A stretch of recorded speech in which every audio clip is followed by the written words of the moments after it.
Good morning दोस्तों। सदरक की इस इंग्लिश लेसन्स की सीरीज़ में आपका वापस स्वागत है। मैं हूं आपका प्रेजेंटर श्रेयांश भट्ट और आज हम हमारा 7वां टॉपिक शुरू करेंगे जिसका नाम है स्ट्रेंथ्स और वीकनेसेस। तो दोस्तों इस लेक्चर में हम सीखेंगे कि हमारी स्ट्रेंथ्स और वीकनेसेस के बारे में बात करना क्यों ज़रूरी होता है, कहाँ पे हम इसको यूज़ करते हैं और कैसे अपनी स्ट्रेंथ्स और वीकनेसेस के बारे में बात करके हमें जॉब अपॉर्चुनिटीज़ मिल सकती हैं, हमारे इंटरव्यूज़ कैसे अच्छे जा सकते हैं। तो आइए शुरू करते हैं। तो सबसे पहले हम स्ट्रेंथ्स के बारे में बात करेंगे कि स्ट्रेंथ क्या होती है। तो स्ट्रेंथ को अगर आसान शब्दों में समझें तो ये आपके जिन चीज़ों में आप अच्छे हैं वो आपकी स्ट्रेंथ कहलाती हैं। अभी हो सकता है कि कोई शायद क्रिकेट में बहुत अच्छा हो, कोई फुटबॉल में बहुत अच्छा हो, कोई पढ़ाई में बहुत अच्छा हो, तो उसके पीछे कुछ सर्टेन क्वालिटीज़ होती हैं जो आपको उस पर्टिकुलर एक्शन में अच्छा बनाती हैं। तो ये हमारी स्ट्रेंथ्स होती हैं। अब जैसा हर पर्सन जो है वो अलग अलग तरह के लोग होते हैं, सबकी अपनी क्वालिटीज़ होती हैं। तो वही क्वालिटीज़ क्योंकि आपको अच्छा बनाने में आपकी मदद करती हैं तो वो आपकी स्ट्रेंथ्स होती हैं। इन्हीं स्ट्रेंथ्स को आप लेवरेज कर सकते हो, यूज़ करके आप अपनी कैरेक्टरिस्टिक्स और अपनी क्वालिटीज़ को बेटर बना सकते हो। स्ट्रेंथ्स होने से आप अपनी बाउंड्रीज़ को पुश कर सकते हो और आपके अंदर एक ओनरशिप माइंडसेट आता है। अगर आप किसी चीज़ में अच्छे हो और अगर आपको वो करने में मज़ा आ रहा है, अगर आपको क्रिकेट खेलने में मज़ा आता है, बैटिंग करने में मज़ा आता है, तो आपको और लंबी बैटिंग करनी होगी, तो उसके लिए आप और प्रैक्टिस करेंगे, तो आप अपनी बाउंड्रीज़ को और पुश करेंगे अपने आप को बेटर बनाने के लिए। और क्योंकि आप खुद पे काम कर रहे हैं तो आपके अंदर एक ओनरशिप माइंडसेट आ जाएगा, ये सोच के कि आपको अपने आप को बेटर बनाना है, तो आप उस चीज़ की इनडायरेक्टली ओनरशिप ले रहे हो, तो इससे ओनरशिप माइंडसेट भी आ जाता है। तो जनरली इसके पीछे सर्टेन की पॉइंट्स के बारे में हम जो बात करेंगे वो इंटरव्यू के पर्सपेक्टिव से करेंगे। अभी दोस्तों स्ट्रेंथ्स और वीकनेसेस तो आपके आसपास रहने वाले लोग भी आपको समझते हैं, जानते हैं थोड़ा बहुत, तो वो खुद बता सकते हैं स्ट्रेंथ्स और वीकनेसेस आपकी क्या हैं टू एन एक्सटेंट। बट इनके बारे में एक्सप्लिसिटली बात हम इसलिए कर रहे हैं आज क्योंकि हम स्ट्रेंथ्स और वीकनेसेस के बारे में जनरली इंटरव्यूअर बहुत पूछते हैं। अभी कल को अगर आप जॉब करने जाएंगे तो एक अच्छी प्रोबेबिलिटी है कि आपका जो इंटरव्यूअर है वो आपकी स्ट्रेंथ्स और वीकनेसेस के बारे में पूछेगा। तो अभी हम जो की पॉइंट्स हैं वो आपकी स्ट्रेंथ्स को लेके डिस्कस करेंगे। तो दोस्तों जनरली क्या होता है, इंटरव्यूअर आपसे आपकी स्ट्रेंथ्स के बारे में पूछता है ये समझने के लिए कि आप उस जॉब के लिए केपेबल हो क्या कि नहीं, क्या आपके अंदर वो पर्सनल कैरेक्टरिस्टिक्स हैं कि आपको उस पर्टिकुलर जॉब के लिए हायर करा जाए। तो जब आप अपने स्ट्रेंथ्स के बारे में बात करोगे तो कुछ सर्टेन कंपोनेंट्स होते हैं जो आपको अपने माइंड में रखने होते हैं, सर्टेन की पॉइंट्स को अपने माइंड में रखना होता है। जैसे कि आप एडजेक्टिव्स यूज़ नहीं कर सकते। अब जैसे अगर मेरे से इंटरव्यूअर पूछ रहा है कि मेरे स्ट्रेंथ्स क्या हैं, तो मैं कोई वन वर्ड आंसर नहीं दूंगा कि हार्ड वर्किंग। मुझे पूरा एक्सप्लेन करना पड़ेगा उसको। Back your statements with facts and experience. अगर आप बोल रहे हो कि आप हार्ड वर्कर हो तो आपको इसका प्रूफ देना पड़ेगा। हो सकता है वो आपके सीवी में लिखा हो, और अगर सीवी में ना लिखा हो तो कोई इंसिडेंट बताइए जहाँ पे आपकी ये पर्टिकुलर क्वालिटी आपके काम आई हो, ताकि इंटरव्यूअर को भरोसा हो कि हाँ ये आपकी क्वालिटी है।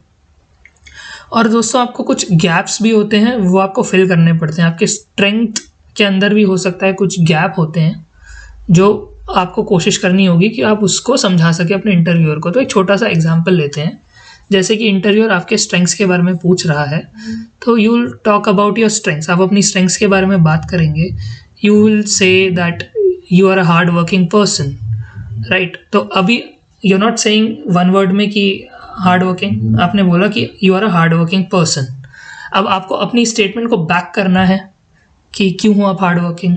तो लेट्स से आपने 12th में बहुत मेहनत करी और आपके 80% आ गए 12th में, तो आप बोल सकते हैं कि I am a hard working person because as you can see from my results I have scored over 80% in my 12th standard. Now look for the gaps to fill it up. अब हो सकता है कि उस CV के अंदर आपके 10th के मार्क्स दिखा रहे हो कि 55% आए हैं। तो अभी इंटरव्यूअर पूछेगा कि आप तो हार्ड वर्कर हो, अगर आपने 12th में 80% भी लेके आ गए तो आपके 10th में 55% क्यों आए। तो यहाँ पे ये गैप आ गया। अब आपको इस गैप को कैसे फिल करना है, तो आप एक छोटा सा एग्जांपल देते हैं। जैसे कि आप अपने स्कूल की क्रिकेट टीम का पार्ट थे, तो आप बहुत ही inter school quiz cricket competition में पार्ट लेते थे, तो इसकी वजह से आपकी ज़्यादा पढ़ाई नहीं हो पाई, जिसकी वजह से आपके 10th मार्क्स सफ़र करे। तो आप यही चीज़ इंटरव्यू को बोल सकते हैं, sir I work hard but I did have comparatively lower marks in 10th because I was a part of my school's cricket team, which required me to travel and practice extensively and travel to different schools and tournaments for participation, due to which my academics suffered. तो यहाँ पे आपने अपनी hard working quality भी बताई, आपने ये भी बताया कि आपके पास आप मेहनत कैसे करते हैं, और जहाँ पे गेपिंग होल दिखाई दिया आपकी परफॉर्मेंस और आपकी क्वालिटी को लेके, वो आपने कवर भी कर लिया। तो ये 3 प्राइमरी पॉइंट्स आपको अपने माइंड में रखने पड़ेंगे। इसके बाद हम बात करेंगे वीकनेसेस की। तो दोस्तों, वीकनेसेस ऐसी चीज़ें होती हैं जिसके बारे में लोग जनरली बताना नहीं चाहते, बात नहीं करना चाहते, क्योंकि सबको अपना बेस्ट वर्जन दिखाना होता है दूसरों लोगों को। बट वीकनेसेस के बारे में भी जानना ज़रूरी होता है। और इंटरव्यूअर क्यों जानना चाहता है? प्राइमरीली बिकॉज वो समझना चाहता है कि आपके अंदर ऐसी क्या क्वालिटीज़ हैं जो उनकी ऑर्गेनाइजेशन के लिए ख़राब हो सकती हैं।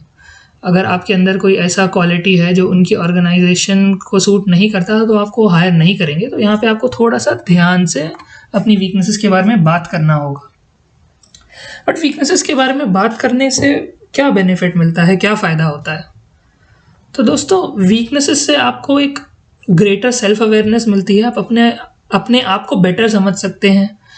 इंटरव्यूअर को भी लगेगा कि आप काफ़ी ऑनेस्ट है अपने बारे में, क्योंकि आपको पता है आपकी वीकनेसेस, आपकी कमज़ोरियाँ क्या हैं। और क्योंकि आप अपनी इन्हीं कमज़ोरियों को एक्नॉलेज करते हैं, तो उनको पता है कि आपके अंदर एक ऐसा कैरेक्टरिस्टिक है कि आप शायद अपने आप को इम्प्रूव करना चाहते हैं, तभी आप इसके बारे में बात कर रहे हैं, इस वीकनेस के बारे में बात कर रहे हैं, तभी स्कोप ऑफ सेल्फ इम्प्रूवमेंट। और इससे ये भी पता चलता है कि आपके अंदर इमोशनल इंटेलिजेंस है इस चीज़ के बारे में बात करने के लिए। आप एक्नॉलेज कर रहे हैं कि आपके अंदर वीकनेसेस है और आप अपने आप को बेटर बनाना चाहते हैं। और क्योंकि आप ये चीज़ समझ रहे हैं कि आपके अंदर है, तो इसका मतलब है आपके अंदर ग्रेटर इमोशनल इंटेलिजेंस भी है। तो दोस्तों, इंटरव्यू में भी आपको कुछ सर्टेन की पॉइंट्स होते हैं जो अपने माइंड में रखने पड़ते हैं जब इस सवाल का आंसर देते हैं, क्योंकि ये थोड़ा ट्रिकी क्वेश्चन होता है किसी भी इंटरव्यूई के लिए। तो जब भी ये क्वेश्चन पूछा जाए, तो इस क्वेश्चन को कभी अवॉइड करने की कोशिश मत कीजिएगा। अगर आपसे वीकनेसेस के बारे में पूछ रहे हैं, तो इस क्वेश्चन को इग्नोर मत करना, इस पर कभी झूठ मत बोलना। और अगर आप अपनी वीकनेसेस के बारे में बता भी रहे हैं, तो ये इंश्योर करना कि आप ज़्यादा पर्सनल बातें मत बताएं। आप जेनेरिक वीकनेसेस के बारे में बात कर सकते हैं, आपको अपने रेड फ्लैग्स नहीं रेज करने हैं, अपने पर्सनल इश्यूज़ के बारे में बिल्कुल बात नहीं करनी है। और दोस्तों, अगर आप अपने नेगेटिव्स के बारे में जेनेरिकली भी बोल रहे हो, तो कोई भी कंपनी आपको वैसे हायर नहीं करेगी, नहीं करना चाहेगी। तो आपको ध्यान रखना होगा कि जो भी नेगेटिव पॉइंट्स आपके बारे में, जो भी आप जेनेरिक बोल रहे हो, आप उनको पॉजिटिव बनाने की कोशिश करो। एक छोटा सा एग्जाम्पल देते हैं। जैसे मान लो कि आपको एंग्जाइटी बहुत होती है, तो हो सकता है कि ये वीकनेस है। ये वीकनेस क्यों है? क्योंकि इसका ये मतलब है कि आप प्रेशर नहीं झेल पाओगे अगर कल को ऑफिस में काम आया तो दोस्तों, जैसे कि ये आपकी एक पहली वीकनेस हो गई कि आपको एंग्जाइटी इश्यूज़ हैं, तो कोई भी इंटरव्यूअर शायद आपको नहीं हायर करना चाहेगा। बट अब आपको इसी नेगेटिव को अपने पॉजिटिव में कन्वर्ट करना है, ऐसा बोल के कि मान लो अगर आपको एंग्जाइटी है, तो आप ऐसे करके बोल सकते हो कि बट मैं मेडिटेशन करता हूँ अपनी एंग्जाइटी को डील करने के लिए, और मैं अपने आप को इम्प्रूव करने की कोशिश कर रहा हूँ इसके थ्रू, और इससे मेरे को बहुत फ़ायदा हुआ है। तो जैसे कि अगर इंटरव्यूअर ने पूछा कि व्हाट आर योर वीकनेसेस, तो आपको ऐसे रिस्पॉन्ड करना है इस एग्जाम्पल के साथ कि one of my weaknesses include that I deal with anxiety, but I have been working on this particular weakness of mine by meditating. I tend to meditate occasionally to deal with my anxiety, and it has paid dividends. I'm continuously working to improve myself. तो यहाँ पे आप दिखा रहे हैं कि आपके अंदर वीकनेस भी है, और आप एट द सेम टाइम उस पर काम भी कर रहे हैं अपने आप को इम्प्रूव करने के लिए, जो क्वालिटी कोई इंटरव्यूअर किसी भी इंटरव्यू में देखता है। और पर्सनल चीज़ों से बिल्कुल दूर रहें। तो दोस्तों ये था आज का हमारा लेक्चर आपकी स्ट्रेंथ्स एंड वीकनेसेस पे। मैं आशा करता हूँ कि इससे आपको कल को अगर आप इंटरव्यूज़ में जाते हैं तो आप ज़्यादा कॉन्फिडेंटली इन क्वेश्चंस से डील कर पाएंगे। तो यहीं पे आज की क्लास ख़त्म होती है दोस्तों। So have a great day and bye bye.